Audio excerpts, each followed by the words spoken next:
Welcome back everyone to another video, and in this one it's something slightly different to normal. It's another football talk video, and of course I'm going to be doing my final Premier League table predictions. Who would have thought that I would have to do a Premier League prediction video in June?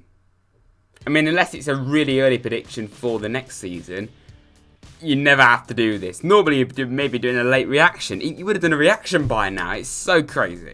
Particularly relegation, that's why I think this is going to be interesting. But we're going to start from the top and work bottom. I don't want it to go for too long this video, so let's stop talking and get on with it. First place, of course, for me has got to be Liverpool. We all know it's going to be Liverpool. 25 points clear.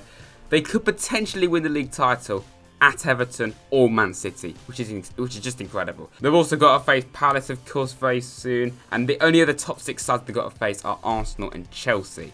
But by then, they probably would have won the league. I think they will also get over 100 points. So Liverpool, of course, have got to be top for me. Second place, they've not really got anything to play for now. They're not going to be in the Champions League. Even if they do get in the top 4, they're not going to win the league title. Obviously, it is Man City. I mean, who else goes there? It's obviously going to be them. They've got quite a decent gap on Leicester, but of course, they're not going to catch Liverpool. They still obviously have to face Liverpool, like I just said. But overall, I just think City will see out the season in second place. And a lot of people think City have had a bad season. For me, I don't even think they have. This is like a complete one-off where one team has had an absolutely just unbelievable season where they've been near perfect, losing one game and drawing 3, I'm pretty sure it is. Liverpool would win it by October for me. City, you know, they win the League Cup, they are still in the FA Cup, they're still in the Champions League. It really hasn't been that bad of a season. It's only because another team has had an absolute blinder for me. Third place, Leicester City. I don't see them slipping up. They were kind of doing just that before the season stops, but still, I don't really see any reason why they wouldn't finish in third. Their first 2 games back are Watford away and Brighton. Only, of course, form and whether it's home or away really doesn't make any difference right now, because obviously there's been, you know, all the momentum is completely stopped and the poor form is completely stopped for every single team. And home and away, there's no fans, so it doesn't really matter at all. They've still got to face the likes of Arsenal and Everton, rivals to get European football, of course. But again, that doesn't really matter because obviously Everton and Arsenal are going for the Europa League. Leicester for the Champions League, which is still quite mad to hear Leicester being predicted 3rd in the Premier League table. But I don't see them slipping up. I think it'll be quite comfortable for them. 4th place. This is very tight, and I think a lot of people are the same. It was one of Chelsea or United. But in the end, I did it. I went for Man United, and I don't even really know why. Because really, it's been quite a poor season for United. Like, obviously, they're off to Burnley at home and bloody Watford recently. Not recently, but, you know, Newcastle away, Bournemouth. It's just been such a poor season for United, but they have also shown signs of promise recently, like ending the season before the break by beating City at home quite convincingly 2-0. That was very impressive, and beating them away too. I just don't think Chelsea are going to be quite good enough, to be honest. I think United will do it. So obviously I predicted Chelsea in 5th. I don't know. Obviously United have the likes of Pogba back, and like Bruno Fernandes again, of course, and Rashford should be back as well. That's going to be a huge boost. And Chelsea, I'm a bit vague this, I know. I'm pretty sure they don't have Tammy Abraham still either, but I think that could cost them as well. 6th place, Wolves. Another fantastic season for them, of course. Obviously, you know, 2 straight years getting the Europa League. The only sides that Wolves have got to face that are battling for Europe as well: Arsenal, Chelsea, Sheffield United, and even Burnley probably going for Europa League as well. I mean, I think they will. Wolves tend to do very well against top sides, as we know. Last season, I think they only lost like 2 or 3 games out of the 12 games they faced against top sides, you know, traditional top 6 sides, which is very impressive. But mainly, all their fixtures that they've got are pretty favourable for them, so they should be quite comfortably in 6th for me. 7th has got to be Spurs. Obviously, a very poor season. You know, they've had like, 4 straight seasons in the Champions League now. Champions League finalists last season. Lost to Liverpool, an incredible comeback against Ajax, but it couldn't have been any worse for them. Obviously, they've lost a lot of injuries like Kane and Son and Lo Celso, and obviously they lost Eriksen to Inter, but they're all coming back now. And I think Spurs, they want the Europa League at least. Spurs really want the Champions League, but the least they can do is get the Europa League. And I think 7th, I think they will improve slightly, but not a huge amount. I didn't think it would be just because other teams fail as well. 8th place, Arsenal. Now, a lot of Arsenal fans I've heard have said they don't even want the Europa League. They want either the Champions League or just nothing at all. They don't care about it because really Arsenal, it's just there. They don't actually want it because Arsenal need to rebuild. and Europa League will just get in the way for them. I think Arsenal, if they just have a season where they're not in Europe and they make some genuinely good signings, they could genuinely improve next season by quite a lot, I think. Maybe, who knows, you could see them get top 4 because they don't have the distraction of the Europa League, because, you know, Arsenal want to be in the Champions League, so if they're focusing on going for that, then maybe they could. And we've seen that Arteta, it's not been great, but they have still been making a little bit of progress under him. So I think if Arsenal don't have Europa League or any Europe next season, it could benefit them. Look at Leicester when they win the league title. Look at Chelsea when they win the league title in particular. No Europe, they cruise to it. 9th place. Now, you might be a little bit surprised that I've dropped this team down a little bit, but of course it is Sheffield United. Now, hear me out on this. I think they're going to drop down because I think a lot of their form this season has been based off momentum. You know, it just has. They've had so much momentum. A lot of their wins have just been scrappy 1-0s, but that's enough, you know. Not scrappy, but, you know, they haven't won by a huge amount of goals. That's my point.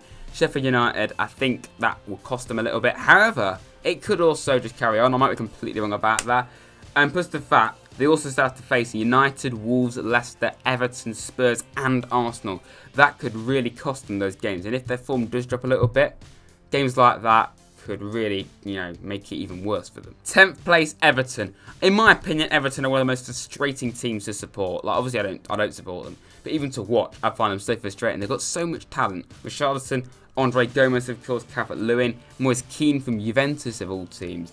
But yet, every single season, no matter how much they spend, they always seem to fail. They always seem to flop, and I just don't understand it. They've got so much quality, Everton, and yet they always just throw it away every time. I don't see it changing, and plus the fact that Liverpool's their first game at home, I don't see them getting European football at all. I just don't. 11th place, Burnley. I said some lad in the comments is also a Burnley fan. I think his team's quite underrated, to be honest, because even when they got Europa League a few years ago, I know they didn't actually get to the main thing, but still, people still were, you know, slagging them off, saying they're crap. I don't even think they are. And even when they beat Leicester this season and United away, they still got loads of sticks saying, oh, Burnley are crap. They're just an SS team. I don't want to swear because, you know, PG friendly. I mean, they only have to face Liverpool and Man City as well as Wolves as well. So that isn't a huge amount of top sides to face. But a bit like Everton, Burnley tend to lose games they should really be winning, which you'd think they win and then they just lose.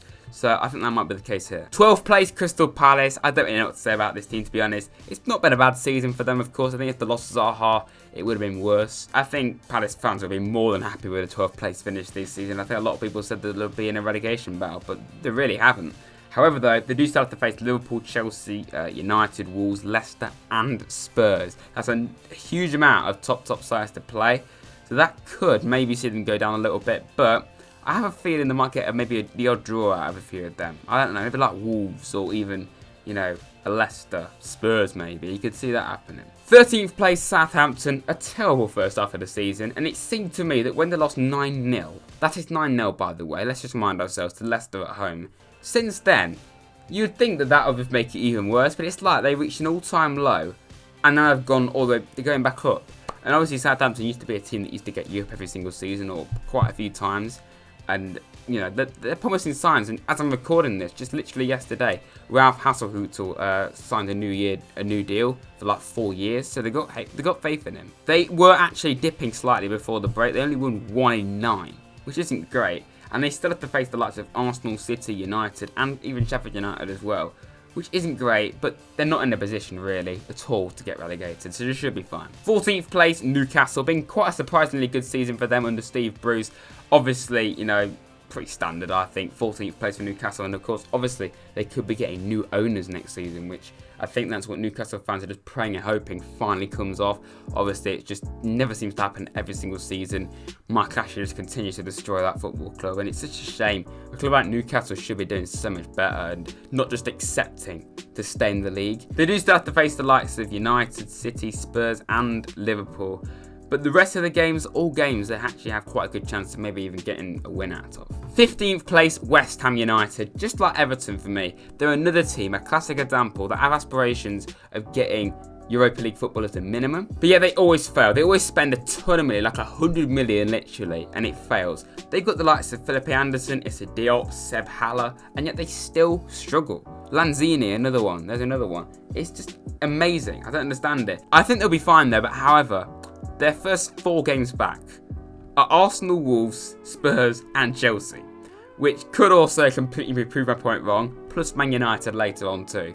But I just think they'll pull out a few results. 16th place Watford. It's been a poor season really, given the fact that last season FA Cup finalists and quite a good 11th place finish. However, if you remember last season, they were actually well and truly fighting for Europe at one point. Then they kind of dipped, and it seems to have continued this season. However, under obviously Nigel Pearson, they have improved quite a bit, obviously, and I think Watford will be fine. Obviously, beating Liverpool, we saw that they were more than good enough to stay in the league after a performance like that. They do still have to face top sides in Leicester, Chelsea, United, City, which could cost them. However, they also play relegation rivals in Norwich and West Ham, which I think are very winnable for Watford. 17th place. Now, it's between two teams, Brighton and Aston Villa. Now, I've gone for Brighton, okay? Brighton, I'm probably a little bit wrong doing this, to be honest, because Brighton, they didn't win for 10 straight games before the break. Now, I know form means nothing right now, and obviously towards the start of the season, Brighton were actually playing some pretty good football under Graham Potter, but it just seems to be slowly but surely collapsing, just like last season. I remember they really had quite a poor ending under Chris Hughton, obviously, and they still have to play the likes of Arsenal, Leicester, United and Liverpool, which could cost them quite a bit. However, these aren't relegation rivals, but they're not even that far away from it either. Newcastle and Southampton. They're two games I think they have to be winning if they want to try and stay up. 18th place, and I'm sad to say this, Aston Villa. I'd love to see Villa stay up. I have a bit of a soft spot for them because I've just always kind of liked them. I don't really know why, but I just simply don't think they're going to be good enough. I just don't think they're going to have enough quality. I mean, they still have to face Chelsea, United, Wolves, Liverpool, Everton, and even Sheffield United, which isn't great for them at all, which could definitely cost them. 19th place, you might be a little bit surprised to hear the fact that I'm putting this team so low down, but you probably guessed it. It is Bournemouth. I think Bournemouth, their fairy tale in the Premier League is going to come to an end. 5 very good seasons in the Premier League. It just doesn't seem to be working right now for Bournemouth, and obviously even Callum Wilson's not been playing that well, and Harry Wilson is only on loan and he's not been unbelievable. But I think again what might cost them is a run of games here. We've got United, Spurs, Leicester and Man City, which again I think might cost them. And again, they do face Newcastle and Southampton, which again, I say again far too many times now, are probably games that they need to be winning if they want to try and stay up, but I think it's going to be just unlucky for Bournemouth. And 20th place, of course, is Norwich City. It's a shame. They've got a lot of very good talent. Jamal Lewis, Max Aarons, of course, Pukki, Godfrey. They've got some very good, exciting young players, but they're just not ready yet. I think give it a few years, they will be ready. You know, they've had a lot of fight. They've beaten City. They've beaten Leicester, of course, not too long ago, but I just don't think they're going to have enough, unfortunately. So there we go. That is my final Premier League predictions for the 2019-20 season. It still seems insane that I'm doing this in June. Hope you've enjoyed. I tried to make it as interesting, as informative as I could. Of course, please do let me know if you want me to do this for the Championship. Obviously, I'm a Championship fan, so by all means, I would love to do that. It might be a little bit harder, but we'll see. And until next time, lads, please do like and subscribe to Rads. Plenty more coming in the future. But yeah, please stay safe, and I'll see you very soon.